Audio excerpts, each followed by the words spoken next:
नमस्कार, प्रणाम। मैं हूँ खुशबू राज ओझा और आज मैं लेकर आई हूँ बहुत ही प्यारा भजन निर्गुण। जीवन की यही सच्चाई है।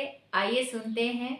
और अच्छा लगेगा तो मेरे YouTube चैनल को लाइक, सब्सक्राइब और शेयर जरूर कीजिएगा, ताकि इसी तरह के वीडियो और गाने मेरे आप तक पहुँच सके।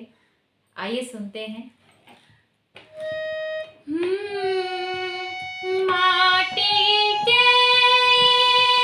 बनल शरीरिया, माटी के बनल शरीरिया, माटी में मिल जाइए भाई हो। केहू कुछ लेके नहीं जाई, केहू कुछ लेके नहीं जाइए भाई हो। केहू कुछ